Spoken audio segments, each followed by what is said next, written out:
Katie Nolan, I'm so excited to have you on the sessions, finally. I feel like this is, I don't know, 7 years in the making. I feel like I've been told about you and ready to meet you for at least 7 years now. So it is an honor to be here, and it's so nice to talk to you face to It's face. so nice. It's so funny. I really feel like kind of as soon as I started like working and you started working, people were like, wow, we need to see like Renee and Katie together. And through Zoom is the best that we can do right now, but it is a start. We'll Yeah, take it. through Zoom and in our PJs. So honestly, I'm Yes. grateful for the opportunity. Thank God. It's so funny. I feel like there's times that I'm like, man, I used to really feel like I had my finger on the pulse with Mm, fashion. I loved a good mm, loud outfit. And now, yeah. as soon as I even attempt, I'm like, first of all, who do you think you are anymore? Second of all, let's put the sweats back on. This week is up. At least you had it and then kind of lost it. I never had it. I was always just like, yeah, I'll put on this shirt. And then I would just look at people's faces and be like, all right, this is good then. I'll wear this. I had no idea. So this to me is like, finally, I can embrace sweatpants. It's But I will so say great. makeup. I went through phases in the pandemic where I was like, oh, I'm starting to get good at it. Now, when I put it on, I'm like, that's entirely wrong. And why are you doing it? It all Yeah. looks like clown makeup on me now. Yeah, I'm I'll so like in a phase. catch myself. Like I put on, if I'm doing a record like this, even though like my hair's I'm wearing a sports You bra, look my hair's a mess. adorable. I'm like, let's just Yeah. slap on a lash and see what Hmm. happens. But then I'll pass myself like later in the day, like through a mirror in my house. And I'm like, calm down. Yeah. What's going Calm on down. here? Like, You calm really it didn't need down. that winged of a liner when you're not even wearing foundation, Katie. And I'm like, yeah, but I'm practicing. It's It's like a practice. rounded wing. It's It's so not even hard to sharp. wing. Like, So hard to wing once your eyes are starting to sag over because you're in your mid 30s. It's let's like just pull it now a is little not taut. now is not the time for me to try to learn how to do this. And yet I'm trying my best. Listen, you gotta cast that reel out there and just see what Mm-hmm. happens. It's Just all see. about the effort. How have you been? What's going on in your world? Oh God, what a question. I've been okay. Obviously, as with I think most people in the world, a lot of stuff in my life has changed kind of dramatically and quickly Yeah, over the last, let's say, 2 years. And so same. that was a little bit of like a woo, rough waters. And Buckle up. yeah, I get a little motion sick, so it was a little rough there for a while. Um, I've always been open about the fact that I deal with depression, and depression really rears its head when you are isolated and going through transitions in your life. Yeah. And so I had a rough time. I kind of sat with what I've done in however many years, and it's felt like two, but apparently it's been at least seven. Yeah. And I sort of sat with it and was like, all right, do we have a plan? What are we doing? What's working? What's not working? Uh, Yeah. are there things you want to try that you haven't tried yet? Like, do you want to do this anymore? And then, of course, as a woman in her mid 30s, your body's like, are we gonna do the kid thing? Is that gonna Oh, happen at tell some me point? about it. I And so, like, know. having all of that happen at once, very lucky that I have a wonderful boyfriend who rode through it with me, and an adorable dog who did so as well. But it was a tough time, and so now, to answer your actual question, how am I? Now I am working, and I'm working at something I've never done before and never in a million years thought they would allow me to do. Mhm. I'm in the booth for Friday Night Baseball on Apple TV Plus. Not to give a shout out, but shout out. Give the shout out. Shout it from the rooftops. It is so hard, Renee. Uh, It I is I bet. so I hard, bet. and it's so different from anything I've ever done. But I'm still. I think we're like 9 weeks in now. I'm still excited. I get excited around this time every week for like what the game is going to be this week, and so like I'm enjoying it. Like I said, it's hard, and people aren't being very nice. You don't Um, say. Come but I on. but I think that like I keep checking myself to be like, look, if you don't enjoy this, you don't have to do this. This Yeah. might have just been a mistake, and it doesn't have to be like a career defining mistake. It can just be like, hey, you tried it and it didn't work. So Yeah. let's pivot.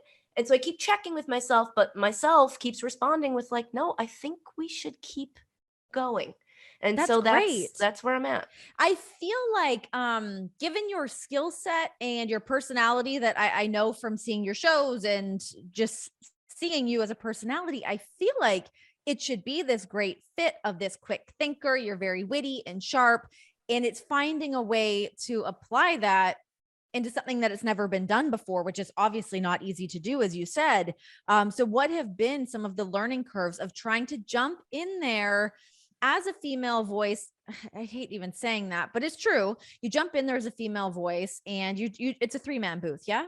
Mm-hmm. And trying to find what your voice is, how you can still have that fun, witty side of Katie Nolan and bring that to the sport. Oh, this could be the rest of the podcast. Here we go. Back and forth on this one question for the rest of the podcast. So a couple tough things that are separate from the things you've already mentioned are tough before we get to those. I got this job the day after they had their first rehearsal, which was the week before the first game. So I got this job and that Friday was traveling. You're booked, baby. And it was just like, are we doing this? I guess I'm doing this. And then like, you need to hurry up and do this. So it came together very last minute. Whereas I think if I had, I don't know, a couple months to ease from only playing video games and never putting pants on all day to like getting dressed and doing your hair and makeup in front of a camera, I think I would have spent a lot of that like listening to booths that people like, or, you know, watching games from the last season to just get back in the vibe of, sure. But again, I had a day. So it was kind of, that was a little bit stressful. And then the fact that the booth itself, I didn't meet my booth mates, Steven Nelson and Hunter Pence, until, and I should mention Heidi Watney is on the field. She's not in the booth, but she is a huge part of our team. Yes. I always hear she's a gem too. So shout out to Heidi. And she's like royalty to me because I'm a Red Sox fan and she was our reporter. And so like, when I heard she was working on it, I was like, maybe jumped to yes, I have to work with Heidi Watney. And she's every bit a queen that I thought she was. The best. But I digress. I didn't meet them until the day before / some of them the day of our very first game, which our chemistry. That's wild. And I love meeting new people and facilitating conversations between groups of people that may not know each other. It's like my favorite thing to do, but doing so while also technically calling a Major League Baseball game that is not, this isn't a simulcast, which I think part of my brain was like, well, if they can do it, then I can do. And it was like, oh, no, this is the broadcast. So if a fan of this team, like a diehard, angry fan of this team, is wanting to watch this game, they don't care about you figuring it out.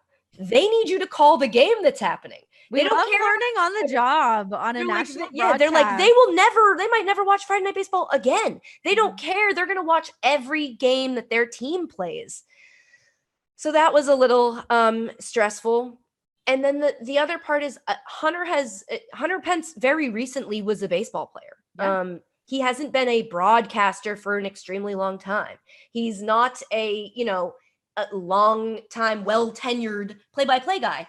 Yeah. Which is exactly why they want him and which is exactly why I love him as a person. But it's also like none of us, of the three of us, are like, oh, this is what happens when this happens. Jesus, take the wheel. This is what you do when this happens. Like, hey, kiddo, just watch me. I got it. We don't really have that. I mean, and Steven Nelson, also incredible, very experienced.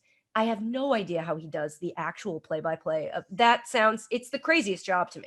I'm watching people hand him slips of paper and he's like reading them while also watching the game, while also scoring it. I'm like, you're out of your mind. I have no idea how you're doing it. Michael Cole would do that when I first started doing commentary with WWE. And I was like the same. I was like in the weeds where I'm like, what is happening? What am I doing? Oh my God, where do I go? What do I say? What do I do with my hands? And he's sitting there just like, reading the script that is changing, getting notes from Vince or from Kevin Dunn, reacting to that stuff, texting his wife, like doing 16 different, catching his like the door app thing, whatever. Like he would see who's like ringing his doorbell to like drop off packages. Like what is happening?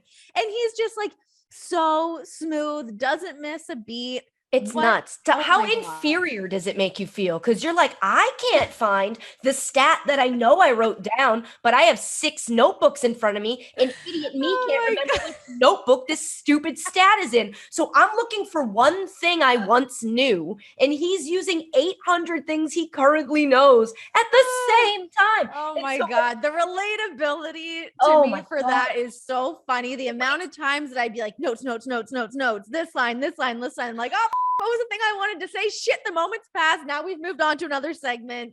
It's Can I find a way to crazy. shoehorn that line back in And then here? you're like, and then you do, and it's crickets, and you're like, I should have left that. I should have left it. I Missed the should have said, moment.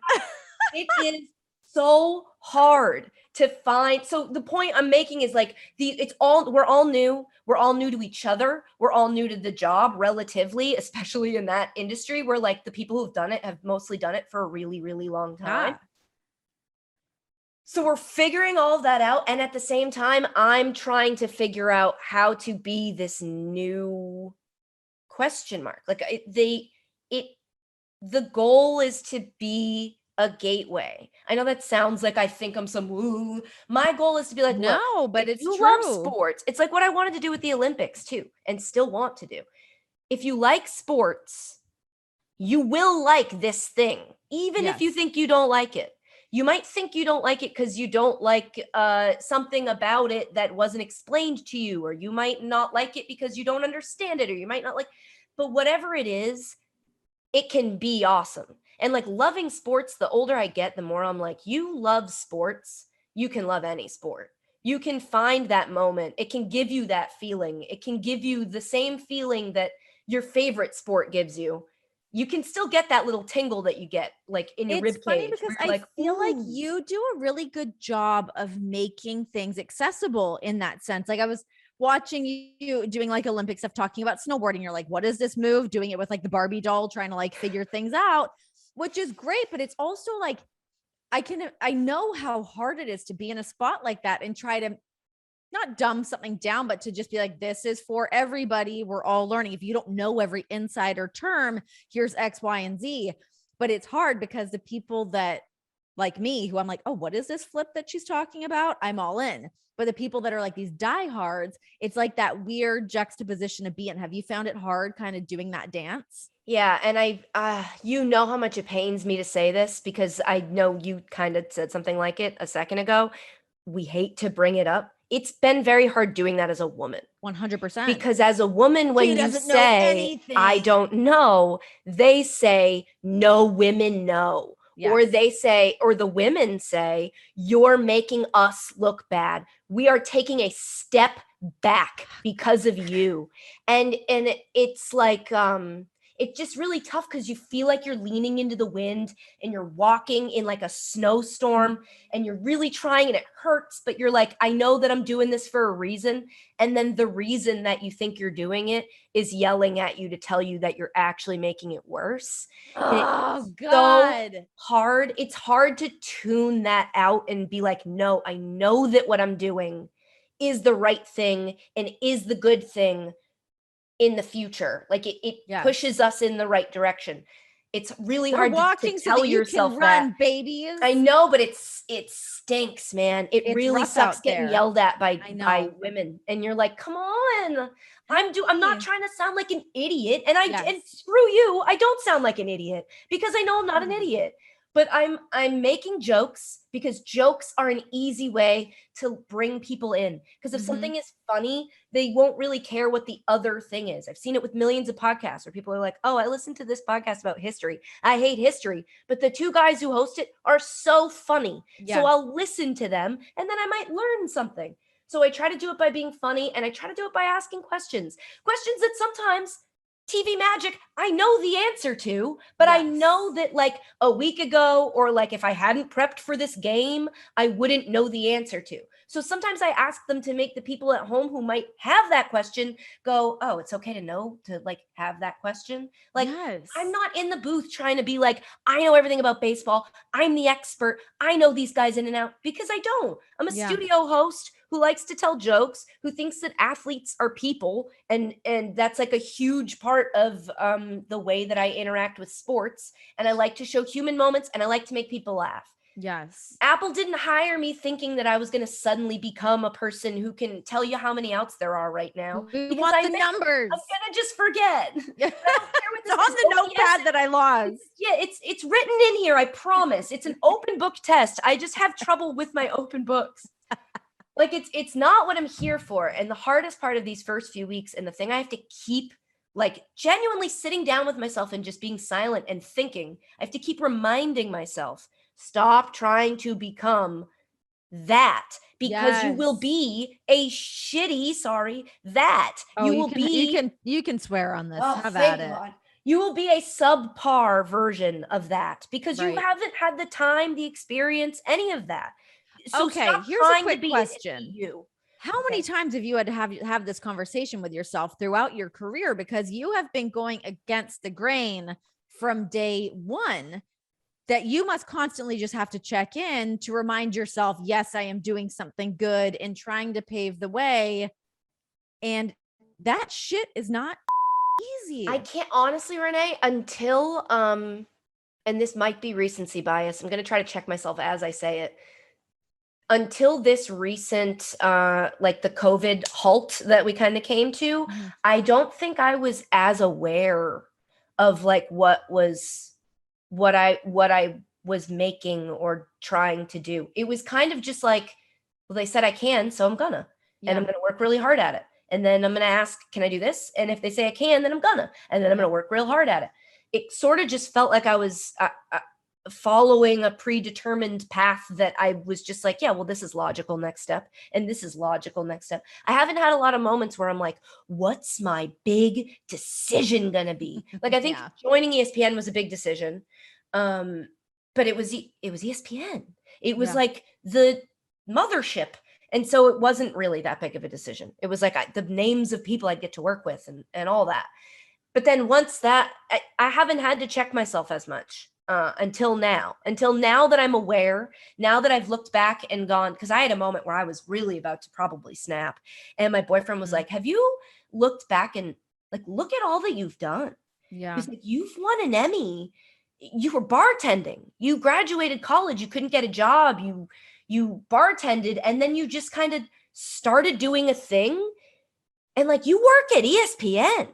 And you won an Emmy, and you are a single, like a female hosted show. And he like kind of, I don't know, resumed me at me. We love a good, let somebody pump my tires up and remind us who we are, please. And it was, I kind of like, all of a sudden I felt like, it was like I looked over the edge and realized how high up on a building I was.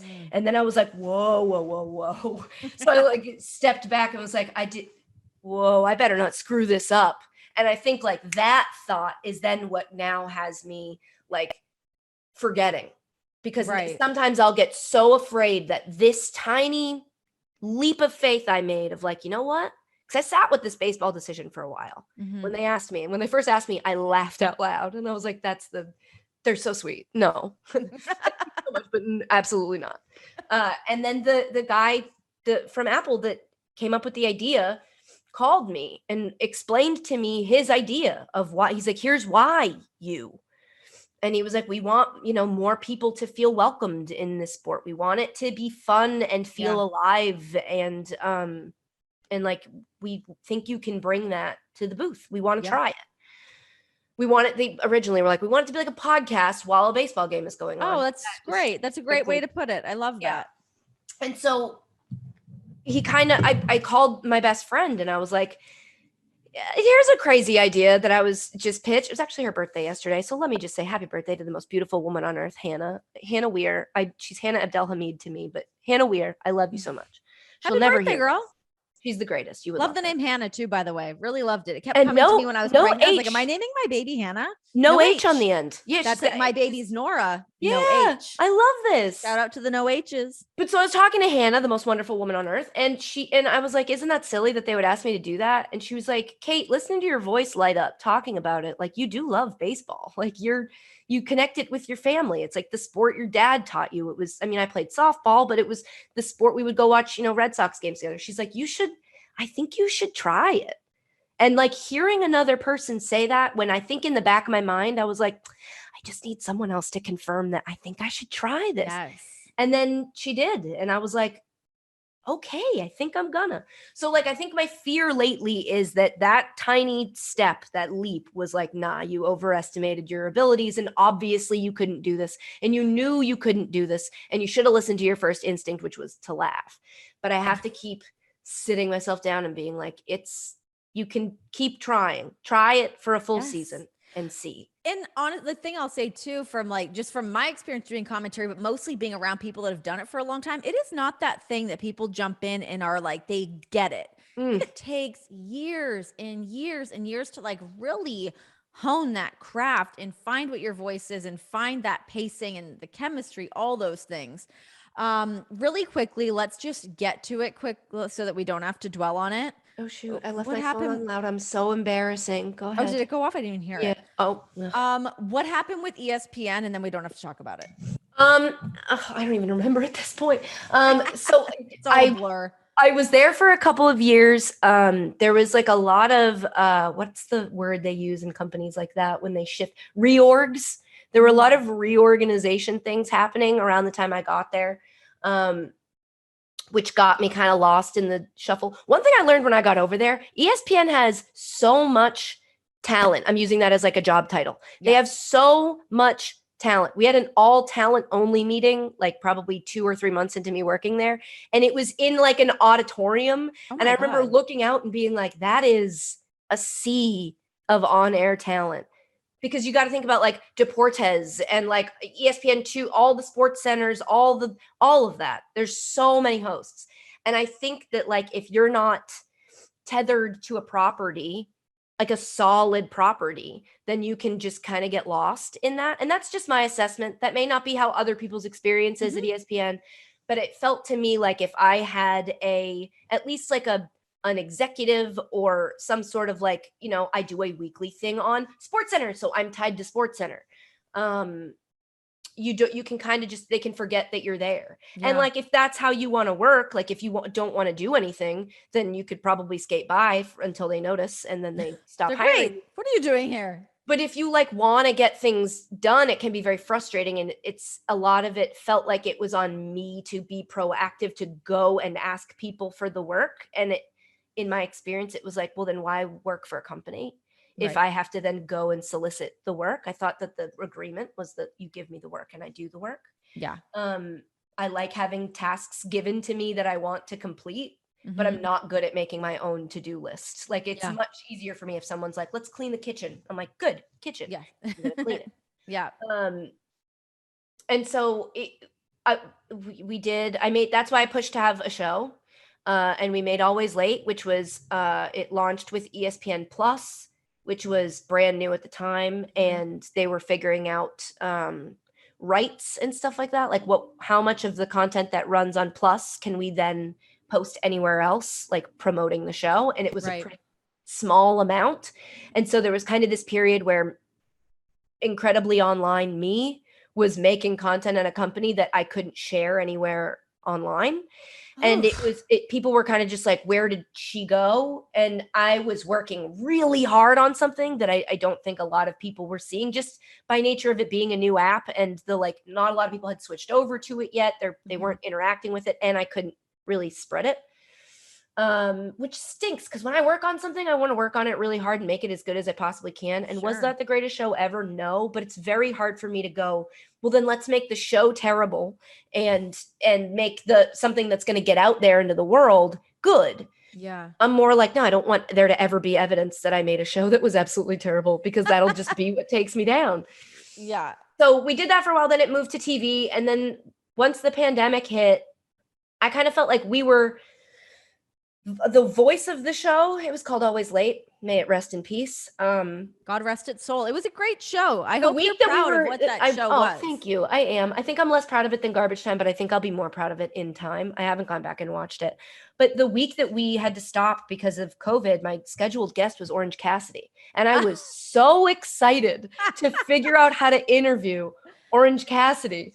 And then we had to cancel for the pandemic. And so I think voice-wise, I was like, oh, we are actually primed for a time in sports where a sports network is going to have to cover things, but there are no sports to cover. I was like, the voice of my show is perfectly aligned with that. Mhm. Like we sometimes we don't get to the games because we're talking about all the stuff tangentially related to sports. And but I just think that, you know, that wasn't ever going to be how it worked. It wasn't ever going to be because there were no sports, my show became the most important show. Yeah. Because you still had, you know, Stephen A. Smiths and like people who make things that depend on the sport. They're still your top talent. Mhm. And so our show got cut. And it was a bummer, but it was also like it was going to be impossible to try to produce from our homes anyway. Yeah. So like the amount of having to film myself do comedy alone in a room would have really bummed me out, would have reminded me of my old Ugh. YouTube days. And I always Ugh. felt like I was developing a mental disorder in my old YouTube days because you're like laughing and talking and you're alone in a house and it's just kind of messes with The you. neighbor's So like, keep it down. exactly. So Oh my part of me God. was happy and like relieved that we didn't have to do that. But then we started focusing on what the only outlet I had was my podcast. So Yeah. they bumped us up to 2 days a week. And Ashley Braband, my best friend and beloved former co-host, we had kind of figured out this, we had gotten it to a place where we were making something we really liked. And then in a round of layoffs, without any warning, Ashley was gone. And so that really bummed me out. And then I think shortly after that, I'm again bad at timelines and calendars in general. Dan Lebitard announced that he was leaving. And then it was just like, I just kind of felt like I was at a party I didn't want to be at. And Yeah. all my friends that had been making it fun were all leaving. Yeah. Or the party didn't want me at it. It genuinely felt like I was at someone's house. Like I came as a friend of a friend and then all my friends left. And then I was like, hey, sorry, I'm still here. It was just kind of the vibe. And so we had a conversation about, you know, still working there, not working there. And I think we just decided that it was like, no, we should go. We should probably wrap it up. Like a part of me was terrified to have no job because of the pandemic and because, you know, media is completely different now than it was 6 months ago and will be completely different in 6 more months. So it's like, it's tough to make that kind of a move without a sure next thing. But then another part of me was like, you need a vacation. Yeah. And if that vacation just means like from moving, then take that vacation. Like watch the TV shows you've never been able to watch. Build all these Legos that you've bought over the years of like things that you've wanted to do and play with and like enjoy some stuff and just chill for a little bit. Easier said than done though, Yeah, right? Did you have an easy time to kind of give into that? Let me just enjoy this. Or were you feeling a little bit like the rug had been pulled out from underneath you? Well, look, so it's never difficult for me to be lazy. Physically, I am physically love laying down, love having a sit. Nothing I love more than like, a commute where I like walk 2 steps to a sit and then I get to sit and then I transfer to another sit, but it's only a couple steps away. I love sitting and laying down. I spend a lot of time in bed. So that part of it's not difficult. The mental side of it, the part where I needed to be a little like mentally lazy and instead of like running through the reality of my situation every 5 minutes, to make me realize like, oh, you are getting older, don't have a job, nothing lined up. There's so much for us to unpack here because you and I feel like you and I are living essentially kind of this parallel life of working for this gigantic company, decide to go separate ways, being like mid-30s. What the do I do now? I've got this body of work. My body is telling me, hey, I did crank out having a baby. I literally was pregnant right after I left WWE. So I was like, okay, good. I can at least check that box. Oh my God. But it's just such a mind though. And I think for anybody, but when you've been working so hard for so many years and then all of a sudden you get off that ride and you're like, wait, my head still kind of spinning? How do I gather my thoughts? What is next for me? Imposter syndrome has always kind of been a thing for me where I'm like, was that all just a fluke that I was doing anything to begin with? It's all very hard to wrap your head around. Yeah, I honestly, I bought a journal at a CVS, which is a weakness of mine. It's my toxic trait. If I go to a Target or a CVS or a Walgreens, a Rite Aid, I'm picking up at least 2 notebooks. But I picked up I think like January of 2021, colored pens too, and like that tape and like all the little sticky whatever. I'm like I now have the Trapper Keeper I always wanted, but my mom always bought me those like Mead notebooks, one subject, and you're like, thanks, Mom. I'm the Lisa Frank I wanted to see in the world.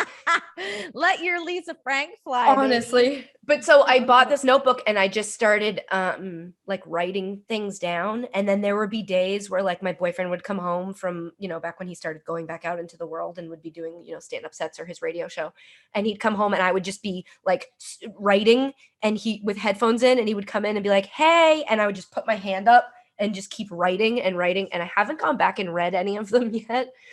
But I bet there's some stuff in there that might help me through all of this. So I'm realizing as I'm saying it to you, yeah, I could probably go read what I wrote.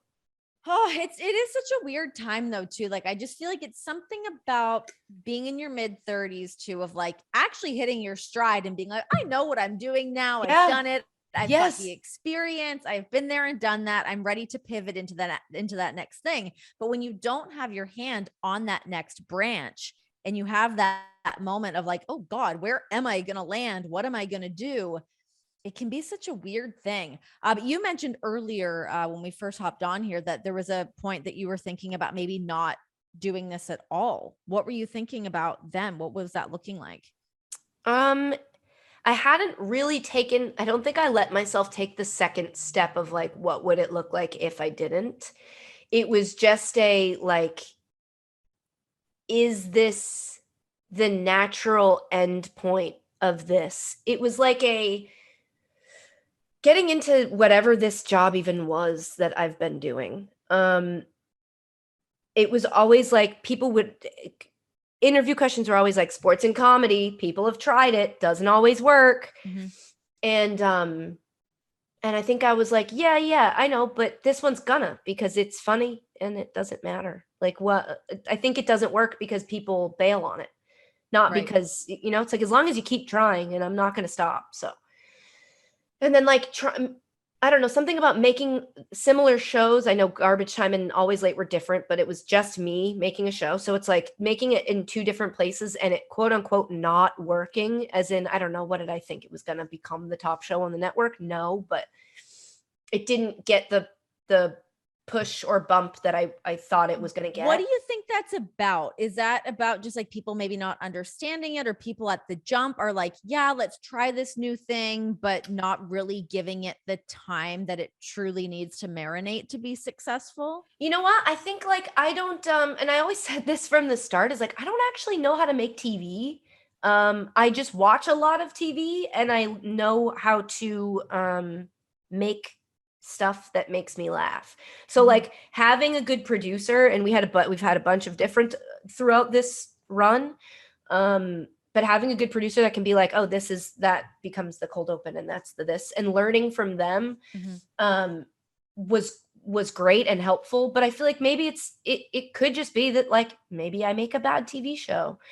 The thing to me that has always been my guiding principle is like I don't care if anybody else likes it as much as like I want to make sure I like it. Yeah. And that might sound selfish, but to me it's like it would be selfish to make it for somebody else. It would be selfish of me to be like, yeah, let me make this show exactly what that person wants, because who's that person doesn't know. Yeah. And I think that if you make something that's true to you, it will resonate with other people to then be true to themselves. Like I don't want to tell anybody how to be. I just want to show them what that comes with it too. When you can see somebody that loves what they're doing and you're in your zone doing your thing, that's what makes TV successful, right? I think so. I think connecting with people through a screen is very difficult. Yeah. And I think that if I'll give myself a compliment, very rarely do I, but I think I've gotten pretty good at it. Yeah. And genuinely find it rewarding. Like connecting with people through, whether it's a podcast or a TV show, like that shit like gets me. It makes me feel like when somebody tells me that I made them feel seen, I'm like, oh God, I could cry and retire. Like it's the best when someone says like, I didn't think sports were for me. My husband was watching and I overheard you say that. And now I love sports, because that's part of why I knew I could do this was because I saw Michelle Beadle do it. Yes. Because she would make jokes that I was like, Beadle, man. I'm like, that she's for women. Yes. She's making jokes that other people, like men predominantly, would not get. It's a joke that's for a woman on a sports show. And I was like, hell yeah to that lady. And so when I can do that for somebody else, it means the world to me. So when you say like, what do you think happened and why haven't they, I don't know if you specifically said why have all your shows failed, but it's definitely what my brain heard. That is not what I said part of it, at all. Part of it is probably time slot. Part of it is, I mean, I've done and read all the dumb research on sports networks. The only content that does well in a post-game slot is game specific. Right. So it's like post-game shows and like you don't normally carry a sports lead-in to like the next different show. And so a lot of bummer seeing like, cause there are great shows. I mean, shit, I loved what Norm Macdonald was doing in that space. Like that to me, when he started doing that, I was like, oh my God. Yeah. Like if Norm Macdonald wasn't able to figure out to like crack that code, there's some like, obviously it's there. The content is there. The talent is there. It's like finding the best way to execute that to like, why can't shows live? It's weird because it's politics, something that's a lot more like actually has an effect on our lives. Because I think there's only essentially two teams, and yes, we can argue that there should be more and we blah, blah, blah, blah, blah. The way that it is currently, there's essentially two teams. And so it's easier to do political comedy because you're not, but sports fans are a specific type of they're fanatics as like by nature, and they are passionate about one tiny, and it might be a team in a different like if you're breaking it down to all the different teams in all the major leagues, that's a ton of teams. And so if you make a joke about their baby, they can react in a way that's like, get this canceled. And you're like, what? I don't, what? Oh my, why can't it just be easy to make nice television that people enjoy? God. I don't know, but you know what? I'm going to still keep doing it. It's still in my dream. I still think that someday we're going to pull this off. I don't know where it's going to be, but like the garbage time spirit still lives in me.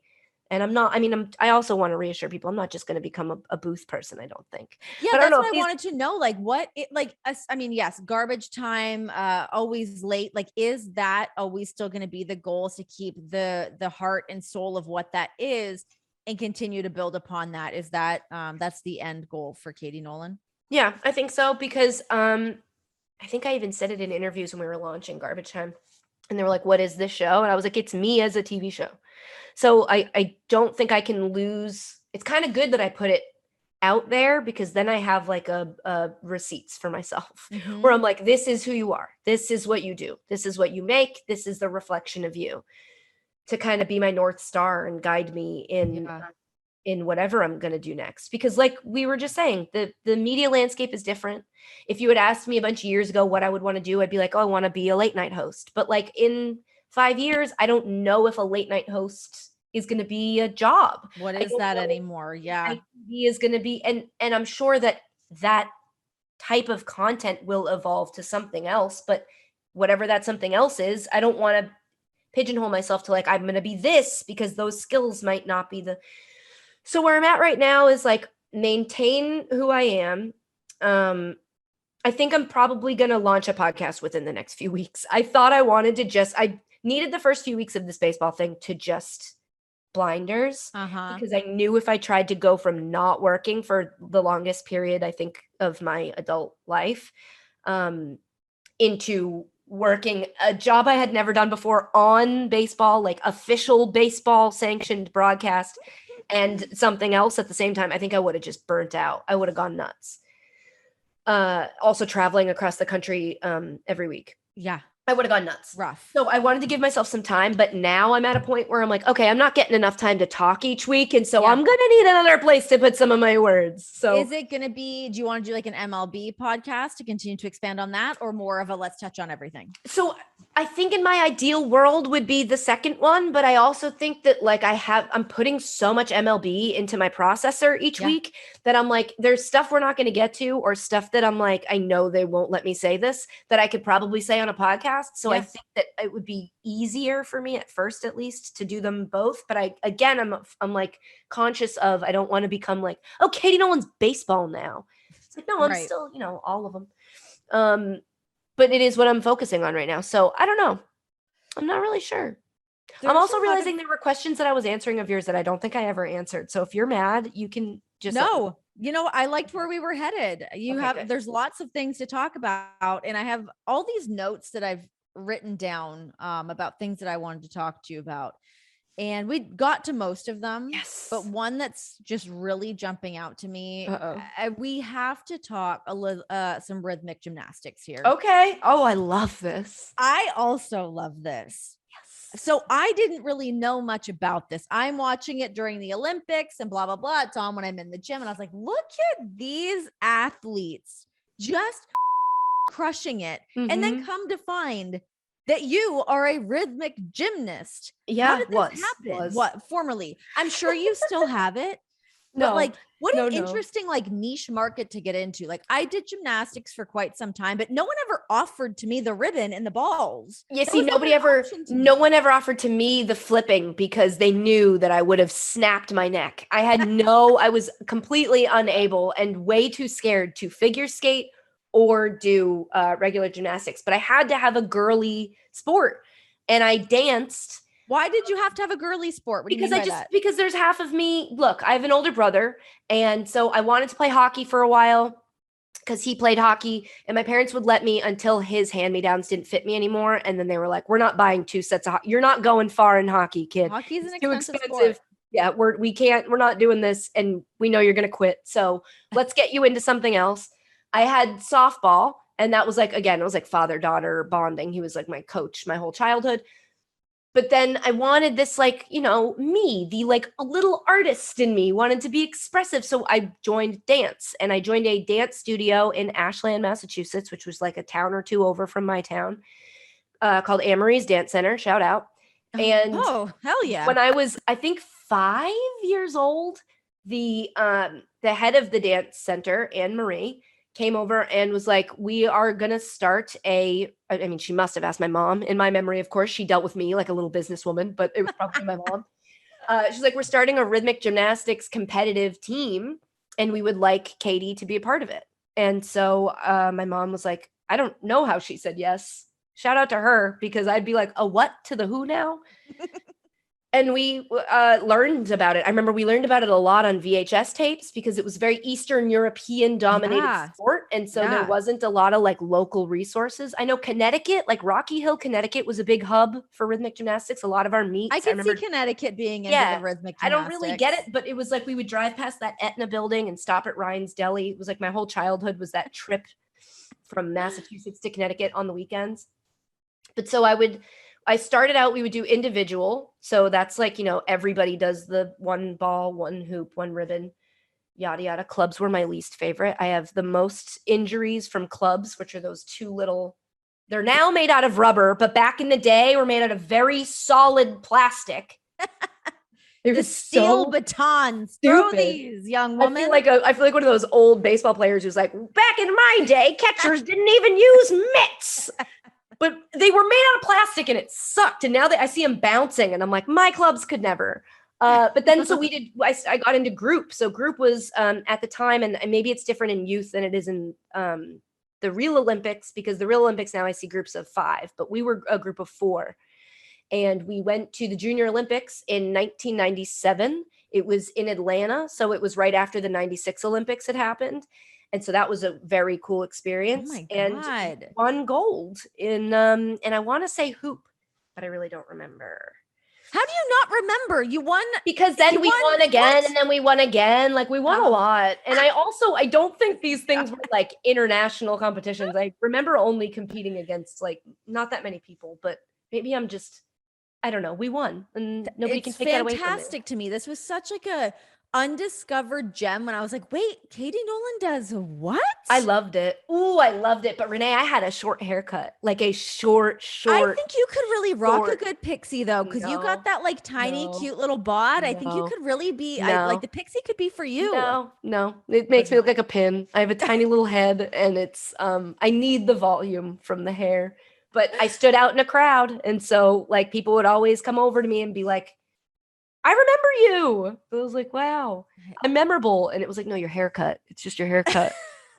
Having a short haircut when you're a kid is a bold choice. I respect it wasn't a choice. It was not a choice. Why did your parents chop your hair off? My mom said that it would give me a personality, that you don't want to be just like all the other girls with their buns on the tops of their head. And I was like, Mom, I desperately want to be like all the other girls with a bun on top. I want to blend in so badly. I didn't grow it out until entering high school. So 8th grade, 7th grade was probably the worst year of my life. Growing it out as a kid too making the decision in 7th grade. 7th grade was so bad that I was like, okay, I'm going to deal with this for 8th grade. 8th grade's a write-off. It sucks. So I'm going to spend it with braces, growing out my short hair to long hair. We're just going to suck it up and we're going to get through this. Because by the time I get to high school, I'm walking in those doors with long Katie Holmes from Dawson's Creek hair, and I'm going to have on my Aeropostale, and I'm going to have one of those belts that's got too many little like loops in it because that was the style. And boy, oh boy, they're going to be like, who's that? And I'm going to be like, Katie. That didn't really happen, but I did grow my hair out for high school. That is really, a hell of a tale. Yeah. Because I mean, as a woman that recently had a bob and my hair just all grew, I know what it's like having that grow out. But I do kind of agree with your mom. I felt like my personality was shining more when I had short hair. I had to really make up for it. Now I'm just like, I got a top knot, bitches. I don't have to try anymore. You can't say nothing to me. Can't say shit to me. Okay, and then you minored in dance, yeah? So dance like was the thing. My mom wanted it to be my major. She was very upset with me when I made it my minor. Hold on, I'm gonna cough in your face. It's okay. We're on Zoom. It doesn't affect me. She wanted me to major in it. I auditioned for the dance program at the University of Hartford, I want to say. They have a great dance program. And I got an audition. What kind of dance? This was like ballet, but I wasn't that good at ballet. I was fine at ballet and point. I mostly liked jazz and modern and like contemporary, like all that emotional. Why are we not getting Katie Nolan like TikTok dance videos? Because I know now where I am. When I was younger, I could say like, I love dancing hip hop. And now that I have the internet and experiences and I've met people, I'm like, don't say that. Don't say that. Because I know that what was being taught to me in Ashland, Massachusetts was not in any way what would have been actually called hip hop dancing. So it's like, I'm aware of myself now. So I don't dance anymore. We love being self-aware. We love it. I don't know. Maybe you're missing a big market here. I think you should just at least give it a shot. I mean, TikTok dancing are like, it's like air traffic control. It's not really, they're just hand motions. True. And true. Weirdly sexualized butt stuff. Okay. So you're into all of these like very feminine sports. When did the swing of like this comedy streak kick in? When did you know that you were funny? Oh God, probably last year.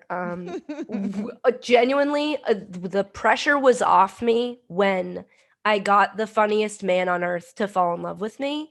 That's when I was like, yep, okay, I don't have to worry about this anymore. Anybody who says I'm not funny is wrong because this guy thinks I'm very funny and he is the funniest guy on earth. So like, that was the first time I stopped worrying about whether or not I was.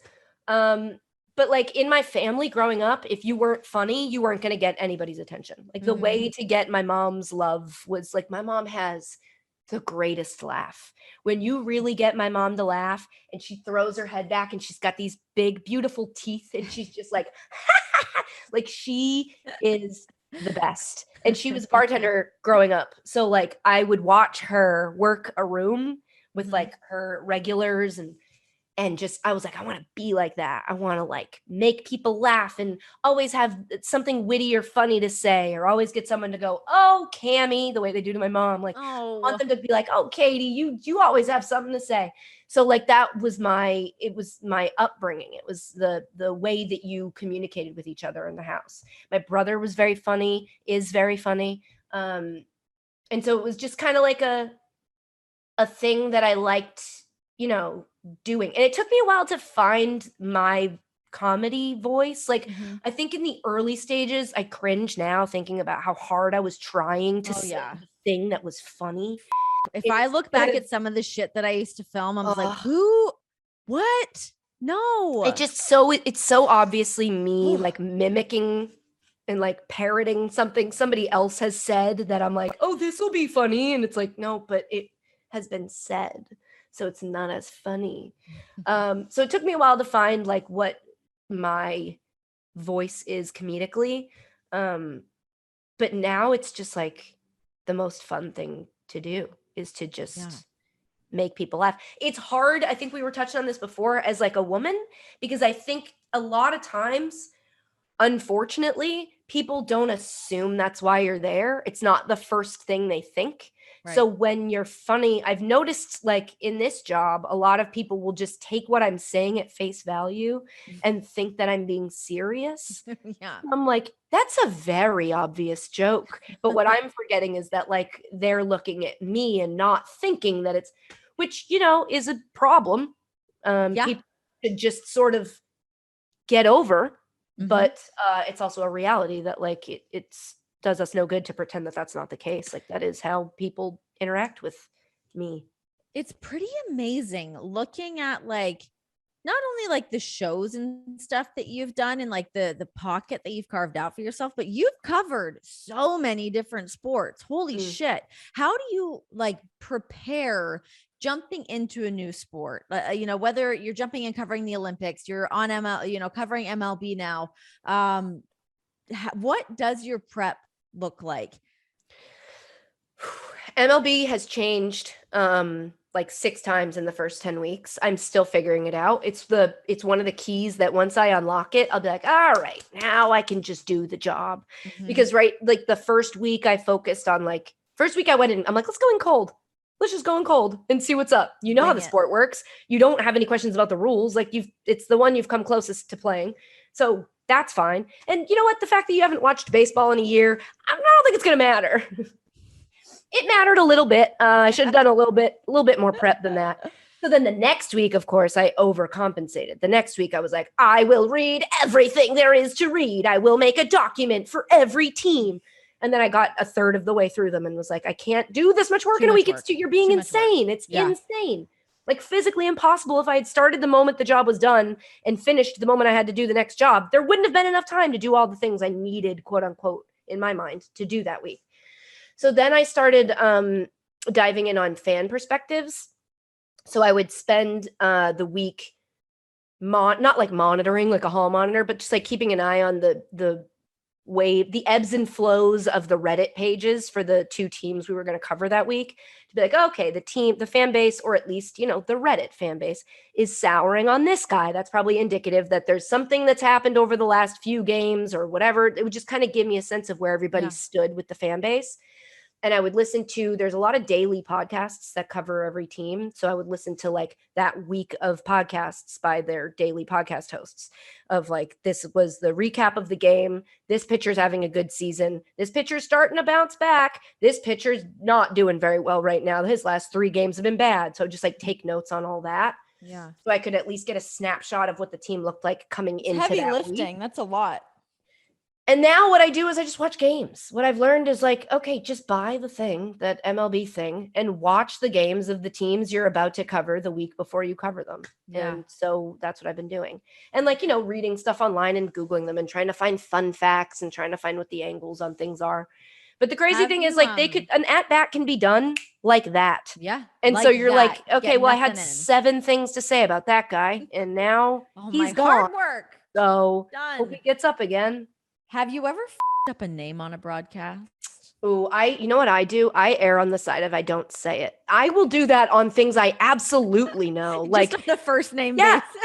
As soon as I start to get, I'm like, oh, it's, I'm like, I don't know. I'm trying to think of a name. The only name I can think of, because we're covering the Mets and I have his name open in a doc in front of me right now, is Pete Alonso. I'd just be like, it's Pete, Big A, you know? I just would just bail on it. I would make something else up.